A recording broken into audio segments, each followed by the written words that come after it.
योगः कर्मसु कौशलम्.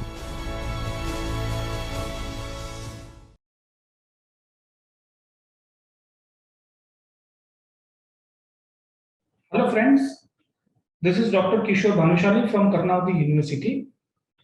Today I am here to present my views on impact of pandemic on Indian economic variable and way forward.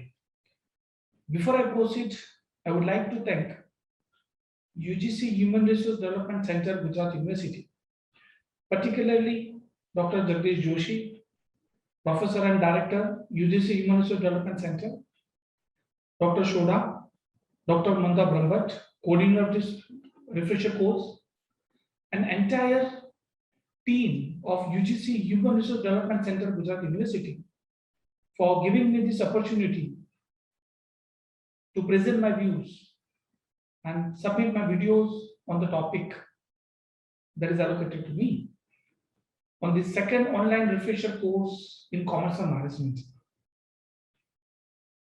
I have been following UGC Human Resource Development Center activities since very long, when I was doing my PhD from Gujarat University. And I have seen this department growing under the able leadership of Dr. Jagdish Joshi. The Development Center has been conducting refresher course, orientation course, PhD coursework even. And I had an opportunity to take session as a resource person in many of those refresher course and orientation course. Even during the pandemic, the center has undertaken various activities, conducted online refresher course, where I think thousands and thousands of scholars and students, PhD scholars have benefited. Coursework for PhD students registered in various universities across Gujarat have also been conducted here. Center was also instrumental in developing a content for online courses, webinars, seminars. So I'm really thankful, and it is a matter of pride and privilege for me that I'm presenting my views on the second online refresher course in commerce and management. Today I'm going to talk about impact of pandemic. We'll not talk much about a pandemic because most of us have seen the pain of pandemic. Many of us, our family members, our relatives, our neighbors, we have seen the suffering when anybody was found positive. The struggle with the hospitals, struggle with the oxygen, struggle with the medicines. So it's a bit painful now, even to think of that in the light of the situation that we are awaiting third wave. We are all worried about third wave, intensity of third wave, because we realize that second wave was more dangerous to us. But looking at the condition, the kind of action that is taken by government, the vaccination drive, public awareness, I'm sure that we'll be able to handle that pressure also. In this pandemic situation, UGC Human Resource Development Center has organized second online refresher course in commerce and management. I remember the first course on English. There were more than 9,000 participants. In another online refresher course, there were around 3,500 participants.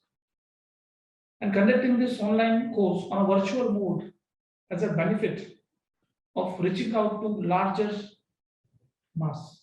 Large number of scholars are benefited. So fortunate enough to get that opportunity. Thank you, Dr. Jagdish Joshi.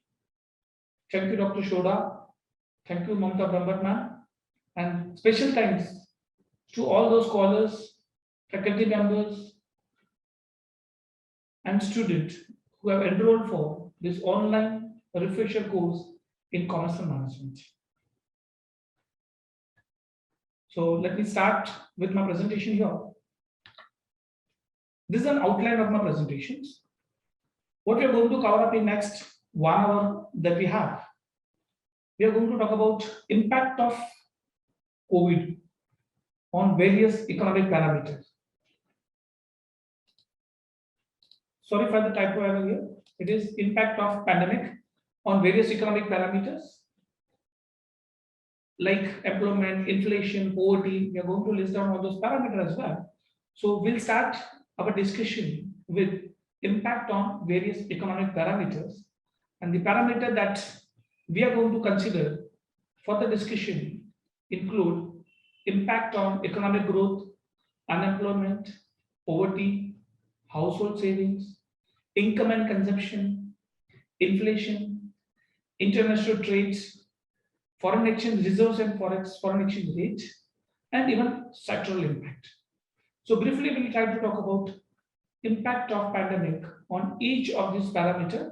Keeping in mind the limited time, we will try to catch outline of most of these parameters.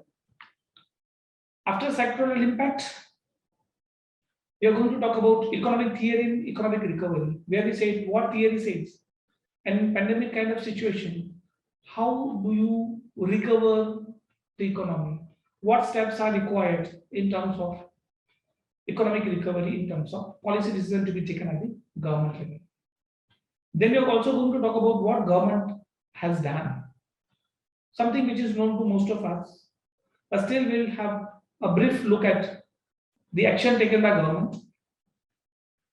We'll talk about the outcome and challenges. So what is an outcome of all those government action in the light of present situation?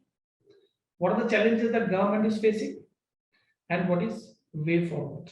So that's what our aim and idea is all about.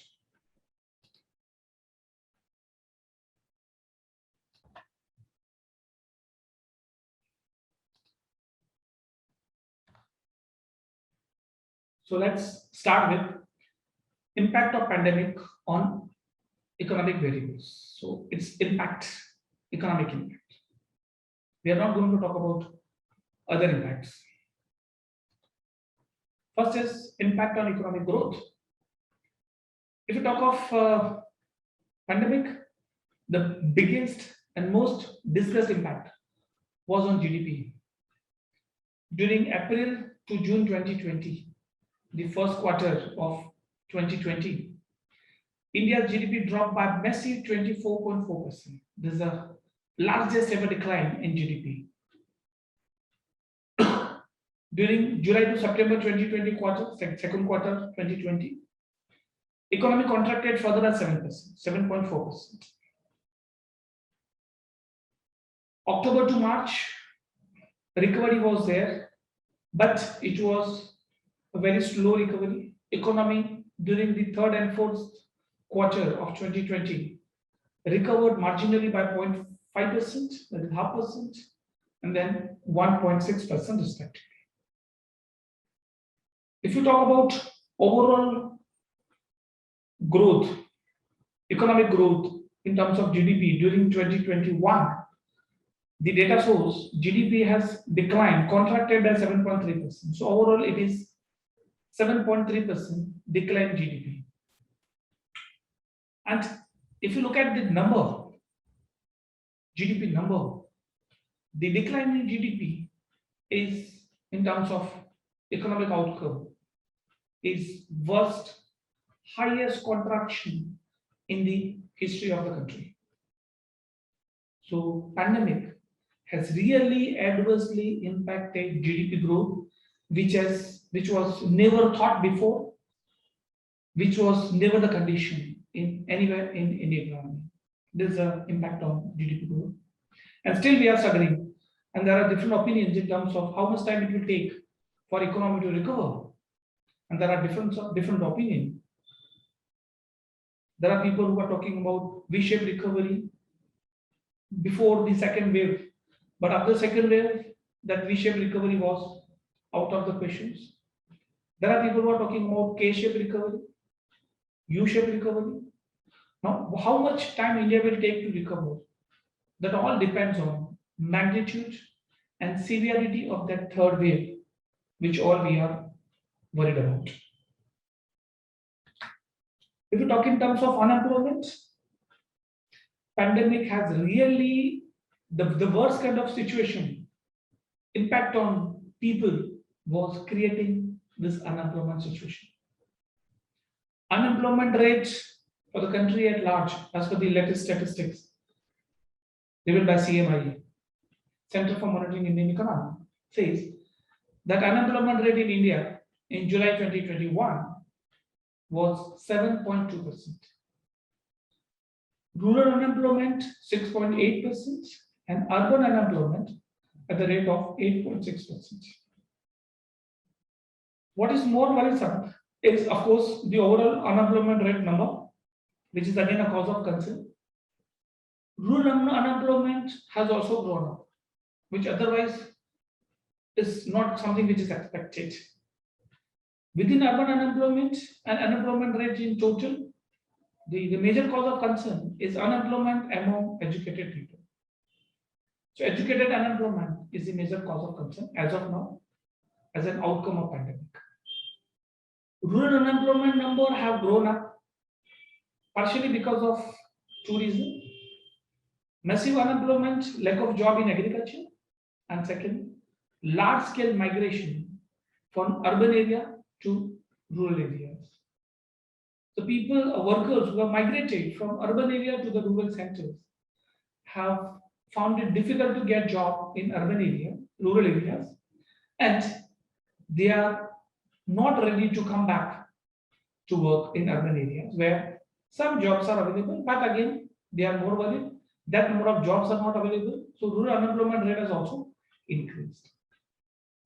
During the second wave, that is April-May, India has lost around 23 million jobs, which is a bigger number. And if you go by the unemployment rate across the states, in various states, Haryana 28% unemployment rate, Rajasthan 21, Goa 21.4, Himachal Pradesh 15, Jammu and Kashmir 15.4. Now imagine the number. Gujarat that way was lucky enough with unemployment rate of 1.8%, less than 2%. But we are talking about India at large. So large amount of unemployment is observed, seen in states like Haryana, Rajasthan, Goa, Himachal Pradesh, Jammu and Kashmir. This is what critical condition of people who are there in the labor market. Because India primarily having large section of people who are working in unorganized sector. Organized sector comprises of around 7% of the total labor force. 93% people are working in unorganized sector, and COVID has created very bad impact on this unorganized sector, which is reflected in the number. Impact on poverty. According to State Working India report, State of Working India report 2021 of Ajim Premji University Center for Sustainable Employment, the first wave of COVID 2020 has pushed the earning of families of 23 million Indians. So you can imagine 230 million, 213 million Indians, their earnings were pushed below rupees 375, which is a minimum wage, daily minimum wage. You can imagine. So 230 million people have earned less than 375, which is daily minimum wage. The data shows that poverty rate has increased nearly by 15 percentage point in rural areas and nearly 20 percentage point in urban areas after 1 year of pandemic.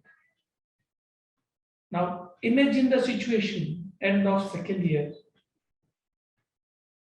and within that the third wave, if it comes in, and if it is not managed properly, you can imagine the condition on poverty. Poorest of the people are the worst who are suffering. Along with increasing poverty, what has been observed is increasing the gap between rich and poor. So income inequalities are also increasing. Poor becomes more poor, rich becomes more richer, and the middle class was forced to get into poverty because of pandemic, losing job, losing business, lockdown, and corresponding impact. That is what poverty, impact on poverty. If we talk of household savings,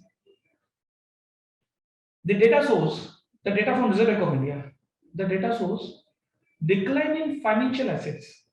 So in terms of savings, financial assets of the household in terms of bank deposit, pension money, life insurance, currency holding, this has actually declined because of pandemic. People have utilized those savings for livelihood. So financial assets of household have actually declined. In terms of debts, increasing debt of around 20 crore household. So 20 crore household debt has increased, which contributes to around 60% of gross savings of the economy. So the debt burden of the household is increasing. On one side, financial savings are declining, debt is increasing because people has to borrow money. Financial savings shows decline of over 45% from June to December 2020. You can imagine. Between June to December 2020, that's 6 months, financial savings of the household declined by nearly 45%.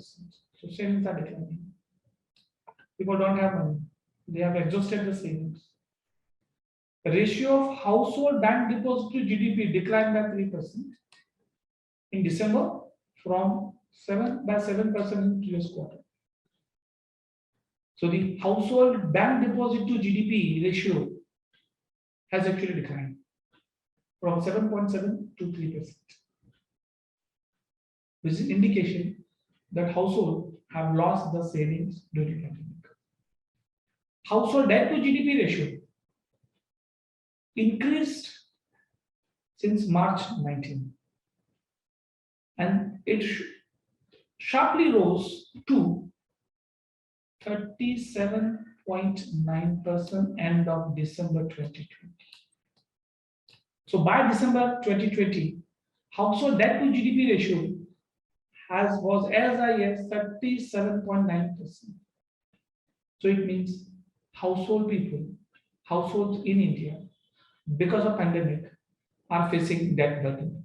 Savings are exhausted and debt burden has been created. So when the revival starts, we don't know how much time it will take.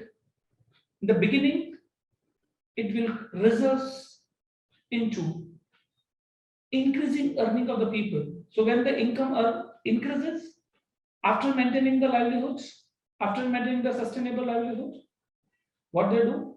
They start paying the debt. After paying the debt, they will accumulate the saving again which they have lost, which is again something which policymakers have to keep in mind while framing the policies. About income and consumption of the people, as I said, savings dropped out, debt burden increases. Individual income dropped by approximately 40%. This is approximate number. So individual income declined by nearly 40%. Bottom decile of the household lost 3 months worth of income. That is loss of income. Per capita consumption spending dropped by more than GDP. So the consumption expenditure also dropped because income dropped. So when income decreases, consumption also decreases because consumption being a direct function of income. But per capita consumption has declined at a rate faster than decline in GDP. This is something which has to be kept in mind. Mean per capita consumption spending continued to be over 20% lower in the first lockdown and remained 15% lower by end of 2020. So per capita consumption spending is declining. So because of pandemic, income decline, consumption also decline, savings decline, debt burden increase. If we talk of inflation, according to CMI data released recently, retail price inflation in India remain high at 6.23% in June 2021 after its May surge 6.30%. So in May, inflation rate was around 6.3. In June 21, it is 6.23%.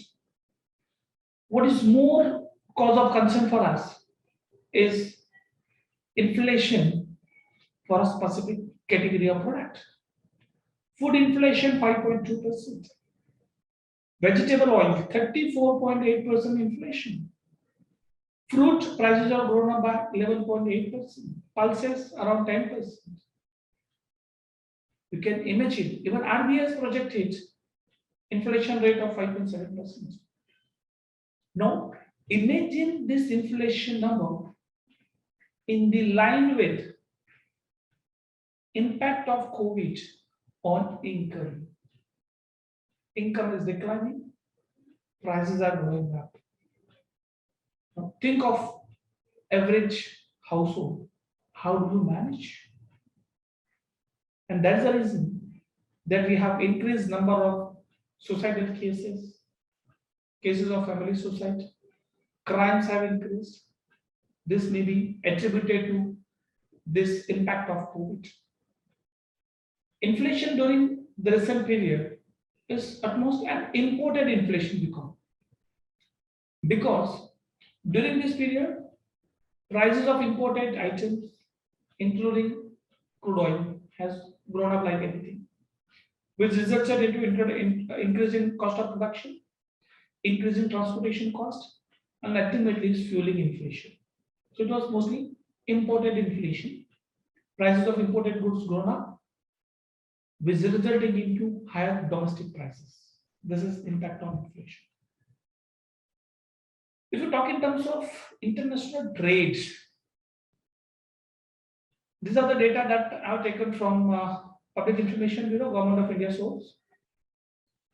And these are the data which are talking about international trades during the period April to January 2021. So 2021 period. During this period, if you look at the export have declined by 13%. So your exports are declining by 30%. Imports are again declining by 25%. And during this period, India has a trade deficit of 72.01 billion US dollar, which is very high number. So imports are declining because of outcome of pandemic. Exports are also declining. Okay, that is a cause of concern.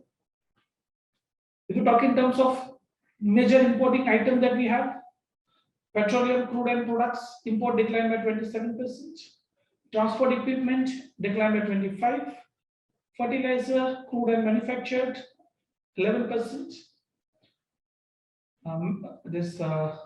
Metal, forest and other minerals 4.57% decline. Machinery, electronic and non-electronic declined by 1.37%. So there are major items of import which have registered large decline. If we talk in terms of services, even export, because India is basically a service exporting country.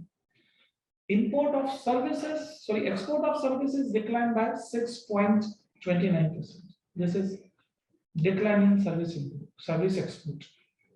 So along with your declining export of merchandise goods, your services are also declining in terms of exports. Import of services declined by 11%. So in case of services, net service balance is 70 billion US dollar. That is a net service balance. Because exports are there, inputs are there, so we have net surplus. 70 billion. And we're talking in terms of overall, including goods and services. Export nearly declined by 10%, 10.63. Import overall declined by 20%. So trade deficit, overall India has a trade deficit of 1.87 billion. This is a trade deficit. So pandemic has really adversely affected India's international trade, both in terms of export, import, and resulting into trade deficit to the extent of 1.87 billion US dollar. The positive side that particularly I have witnessed, of course, I'm not that optimistic about that, its impact on foreign exchange reserves and foreign exchange rate. According to the latest RBI data, India's foreign exchange reserve have increased by 9.427 billion US dollar, which results into highest ever foreign exchange reserve of 620 plus billion dollar by end of July. So India's foreign exchange reserve have achieved highest ever benchmark. But now the question is, it doesn't give a clear picture in terms of its relation to the economy. Because most of this additional money that we have are in the form of FII, foreign institutional investment, because US market is not doing so good, so money is coming to Indian market. What is important is how do we utilize the resources? And India's most of these resources are invested in form of US Treasury bond and bill, which are not high return generating.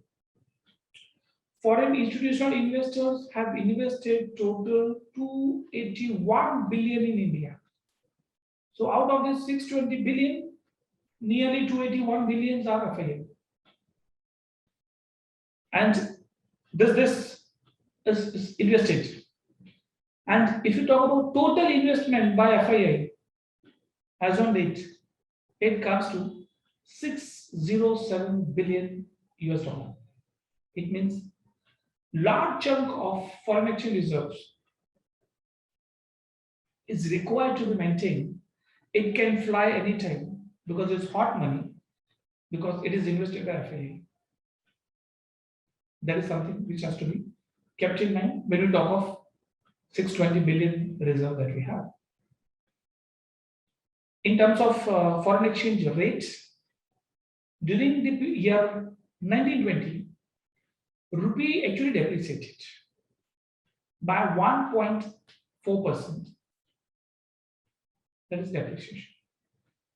Indian rupee depreciated further by 2.4% in the period April 21 to March 21. March to April, sorry.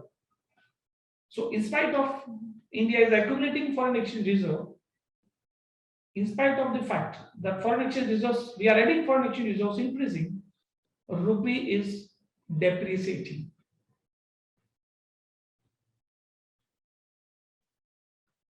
If we talk in terms of sectoral impact, to be brief about that, the sectors which are most adversely affected include tourism, aviation, hotel and restaurants, automobile, and real estate and construction. Out of this, tourism, hotel and restaurant, real estate and construction are the sectors which are highly job-oriented sectors.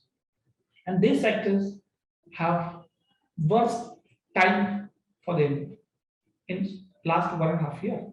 So the sector which have worst impacted. Tourism till date is at the bottom. We don't know how much time it will take for revive. Aviation, the entire the movement of the people stopped. So lockdown, aviation have suffered a great loss.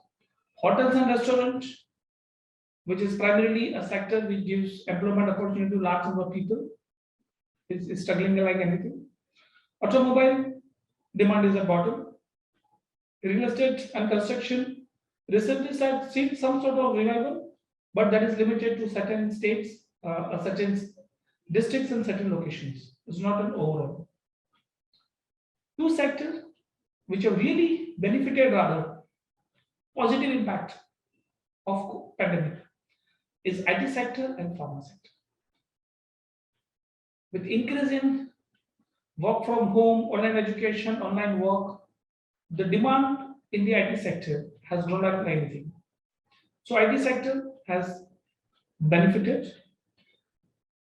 Pandemic has positively affected the pharmaceutical sector because pharmaceutical sector was the one who was contributing to the medicine, kits, PPE kit, vaccination. The pharmaceutical sector have benefited. So other than these two primary sector, IT and pharma, most of the sectors have suffered a great loss. And the sectors, including tourism, aviation, hotel and restaurant, they are waiting for that revival. So that is again a cause of concern. It is high time for the government to specifically focus on some kind of relief measure for the sectors, of course, in a phased manner for the revival. Coming to government action, what government did? On the side of government, both fiscal measures as well as monetary measures were undertaken. In the first phase of stimulus package, 20 lakh crore Atmanirbhar Abhiyan, which was the immediate action by the government to bail out or to support the economy, the people.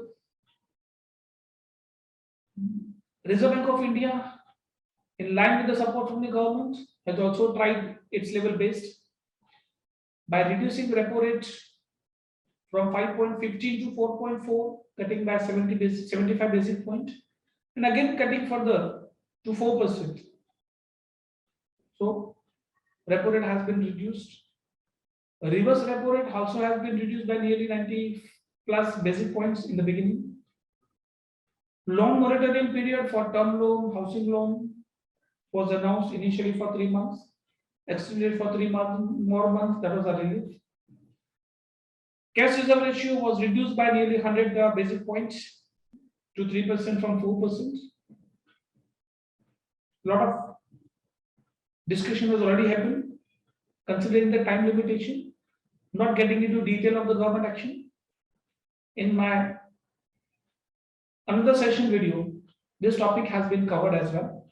So you're able to look at the content from that video as well. Now, when government has taken this action, what was the outcome? Outcome was expected in the form of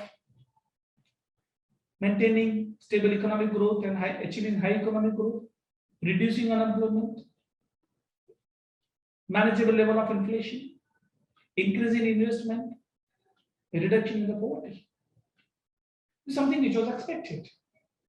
But pandemic has not given that opportunity to the government.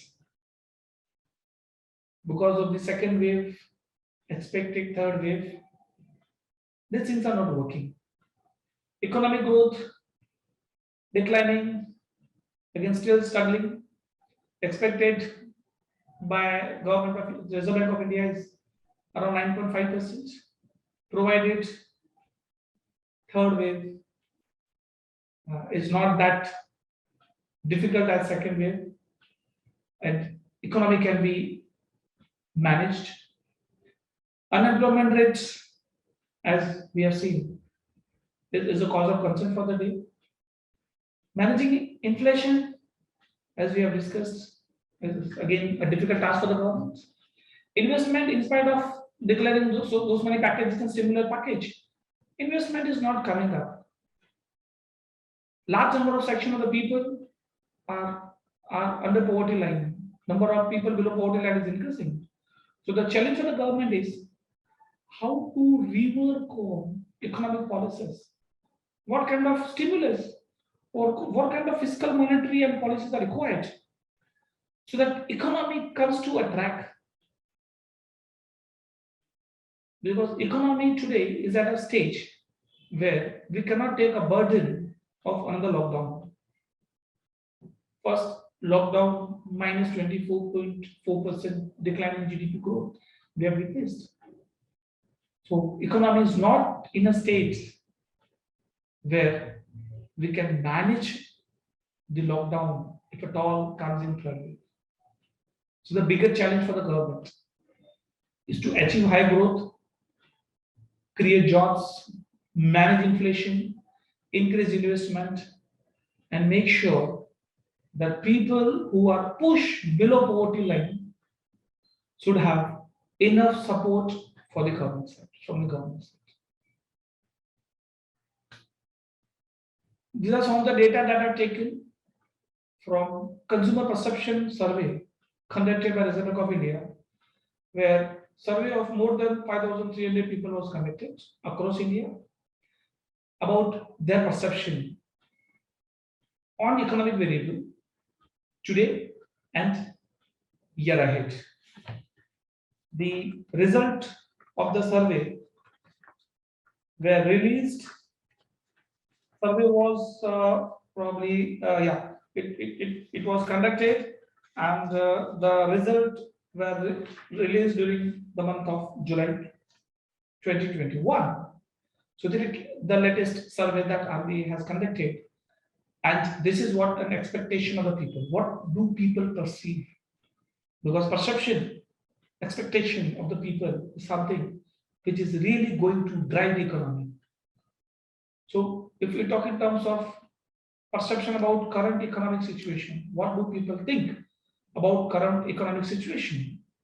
And if you look at the data, this is July 20 and this June 20, July 20, and this is July 21.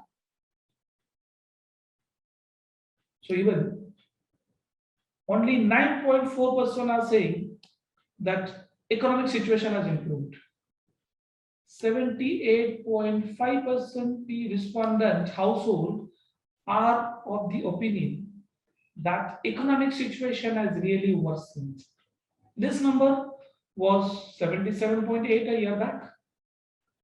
So in last 1 year, July 20 to July 21, there is no big difference in the perception of the people. People still think that economic situation is worsening. And this is again another number that I want to quote. This is perception of the people year after. Year after. It means what do people think? What are expectations after a year? So 44% people are expecting that after a year, situation is going to be much worse. So people are not positive, not thinking about economic revival. They don't perceive it to be economic revival. We talk in terms of employment. During July 21, 78% people had a perception that the employment situation has worsened. And the same number in July 21, 78.4.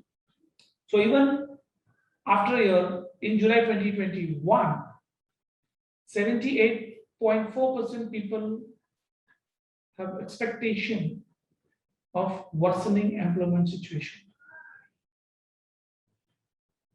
Year after, only 41 are of the opinion that it will worse. Will improve 42%. So only 42% people are saying that it will improve after a year. So people are of the opinion that employment situation will improve, is deteriorating, and 42% have the opinion that it will improve. Still 41% of the opinion that it will continue declining even year ahead for next year. In terms of price level, current perception in July, 79% of the opinion, people with the opinion that price level has increased. And in July 21, this number is 93. So 93% people have agreed or have expectation. They perceive that prices are increased, which is again a correct perception on the side. 71.3% people are of the opinion that prices will increase next year as well. It means people are expecting prices to continue to grow up even for the next year. In terms of inflation, we have nearly the same number. 87% are saying that inflation has increased. 79.7% people are saying it will continue to increase even next year.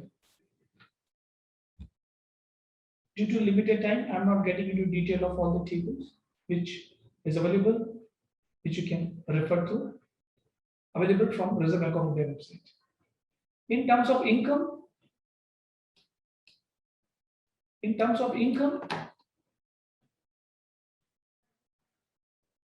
65.9% are saying that their income has actually decreased, which was 62.8% during July 20, and this July 21. So in July 20, 62% of the people who had the perception that their income has decreased. Whereas in case of July 21, 65% people still believe, have a perception that income decreases. Actually income has decreased. And out of this, only 44% people are of the opinion that it will increase in next year. Many of them are the opinion that it will stay as it is. So only 44% people are expecting income to increase in year ahead, that is next year. About their own spending, as we have seen the consumption data, 17% have reported that consumption has decreased during July 20, which ultimately went to 21.5%. So 20.5% people have reported or have a perception that the spending have actually decreased.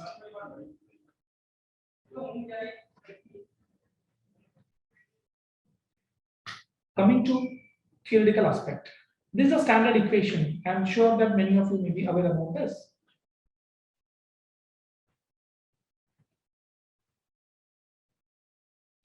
Let me pause for a minute. Yeah, this is an equation which most of you may be familiar. There's a classic equation given by J.M. Keynes. Why I want to focus more on this equation is because this is an equation, a theoretical base, which has helped the world at large in coming out of Great Depression. 1936, this equation was given under general theory by J.M. Keynes. And this is even relevant to this scenario. And I'm of the opinion that government focus on this will help us. During East Asian crisis of 1997, during 2008 American crisis, this equation has been used. So this is a theoretical base. Of course, we have a difference of opinion, but I'm personally of the opinion that this is an equation which has a potential, which has the power to help the India to come out of even a recession, the kind of pandemic situation that we have in terms of economic impact, if used in a proper manner. What we have is, this is a national income. Y is national income. C stands for consumption I stands for investment, G stands for government expenditure, and X minus M stands for net export, export minus import. This is a Keynesian equation. We talk of aggregate demand and aggregate supply. Yeah? I'm not getting into details of theoretical aspect, but just for the sake of revision, it means if you want economy to revive, economic revival, there are four important components: consumption, investment, government expenditure, and net export. So any improvements in any of these four parameters will increase the aggregate demand, and this aggregate demand will increase your aggregate supply, that is production and employment. Now, out of these four components, first one is consumption. Now, consumption depends on disposable income and marginal propensity to consume. So here, in order to increase the consumption, what is required is increase disposable income. So people should have additional disposable income. This can be done through direct cash transfer to the people. And again, it should be transferred to the people who are there to use it for consumption. It means group of people with high marginal propensity to consume. For example, if 1,000 rupees goes to a businessman and 1,000 rupees goes to a farmer, 1,000 rupees go to a person who is below poverty line. The person who is below poverty line is struggling for joining two hands to meet. So as soon as he gets the income, he's going to spend, because that marginal propensity to consume is high. Secondly, in disposable income, I said is income after paying the tax. So the direct tax should be reduced, so that disposable income of people who are paying the tax goes up. So through direct benefit transfer, cash transfer to farmers, scheme like Manrega will provide additional liquid cash to people who are unemployed, especially in rural areas, which will increase their income. And when income goes up, consumption will increase. Second component, investment. This investment depends on two important variables: interest rate and marginal efficiency of capital. Here, Reserve Bank of India has reduced the repo rate, reverse repo rate. Additional liquidity has been pumped into the economy, but it is not enough. Still, there is a scope for Reserve Bank of India to reduce an interest rate, because employment is something which is cause of concern for the day. In order to create jobs, investment is supposed to increase, and for that, interest rate is required to be decreased. And second, increasing marginal efficiency of capital. Capital should be made more profitable. Here, the fiscal policy comes and plays a role. Government has to provide adequate incentive, support, stimulus, benefit to the MSME sector, the sector which are generating jobs, so that marginal efficiency of capital goes up. So on one side, reducing interest rate, other side increasing marginal efficiency of capital, I'm sure investment will go up. That is something which is need of an hour.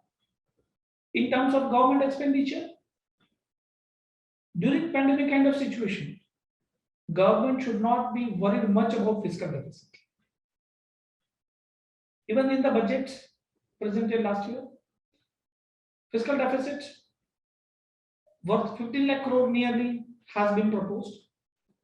In last 3 months, government has already utilized around 15 lakh crore. But in pandemic kind of situation, fiscal deficit should not be focused as of now. Rather, government focus should be increasing the expenditure. So government can borrow money, use deficit financing, let fiscal deficit to increase for a short-term period, so that additional demand comes up. So demand from government expenditure should be there. On the export side, of course, it depends on propensity to import, that is import depends on that, and exchange rate. Here, as rupee depreciates, your net export is bound to go up. So we are comfortable rupee depreciating. Okay. And when this additional foreign direct investment comes up, it is good sign for the country. Okay. So let foreign exchange to depreciate, and ultimately the depreciating foreign exchange reserve will help us in revising increasing aggregate demand. But in current pandemic situation, even there is problem from the demand side. So if you even if you look at the with the data that we have just seen, both export and import both are declining. So it's high time for the government to think on foreign exchange rates. Let foreign exchange rate to depreciate, and ultimately it will create additional demand for Indian product in the foreign market. Atmanirbhar kind of projects are though good, okay, but practically, when it comes to a pandemic kind of situation, something which to be taken care of with a pinch of salt. What is way forward? In terms of way forward, it is now role for the government. Government has taken adequate measures to support the economy, but many of those measures are unclear. Unclear in the sense, any measures, any step taken by government should be clear in terms of who is benefiting and how it is benefiting. Because many of those stimulus packages that we have seen, including this 20 lakh crore package, they are unclear in the sense they are not directly benefiting. So credit guarantee, interest rate guarantee. But when people are not taking, companies are not borrowing credit, banks are not giving loans because banks don't have borrowers, those schemes will not have much of the benefit. So what government need to do is, first of all, stimulus package is required. In need of the day, okay, but it has to be reasonably good. So huge stimulus package is required. Within that package, what is required is it should be money to be spent for the development of a sector which are employment generating sectors. There should be adequate support for the MSME sector, adequate support for the rural sector, then support for agriculture sector, and government should spend a lot of money on infrastructure.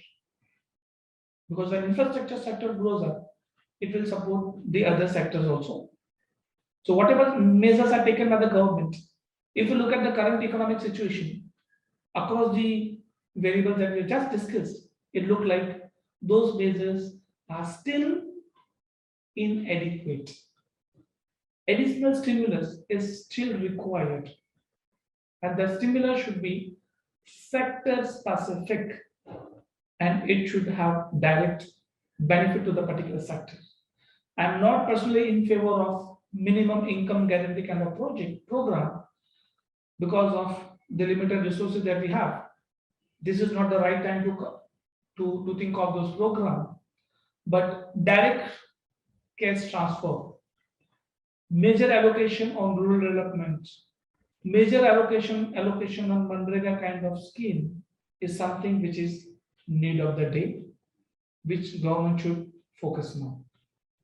With this, again, I would like to thank UGC Human Resource Development Center, Gujarat University, for giving me this opportunity to present my views on the topic. Let me give a disclaimer that these views are my personal views, may not represent views of Karnataka University. I'm thankful to all the researchers, scholars, faculty members who have registered for this program, and I'm sure that you'll have some food for thought from this presentation. These are the topics which requires a lot of discussion, and these are the topics which are quite debatable topic. These are my views. Everybody may not agree to that, you may have a difference of opinion. If it is physical class or virtual one-on-one class, we can have a great amount of debate. And that debate gives you a very good insight to the topic. But of course, given the situation, we are connecting through a virtual world. And still, I'll be happy to discuss, happy to listen to your views on any of the topic. You can reach out to me for any discussion. Thank you once again. Thanks a lot.